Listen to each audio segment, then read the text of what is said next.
খুলনায় ট্রাক ও কাভার্ড ভ্যানের মুখোমুখি সংঘর্ষে এক চালক নিহত হয়েছেন। এ সময় আহত হয়েছেন আরও একজন।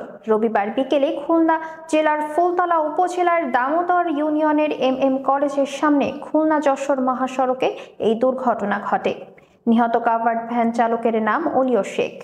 তিনি নড়াইল জেলার নড়াইল সদর থানার মিঠাপুকুর বাজারখালী গ্রামের গোলাম রসুল মিয়ার ছেলে।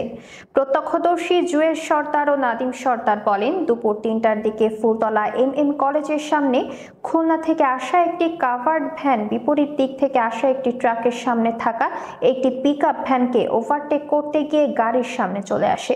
এ সময় ট্রাকটির সঙ্গে কাভার্ড ভ্যানের মুখোমুখি সংঘর্ষ হলে ঘটনাস্থলেই চালক অলিউর রহমান মারা যান।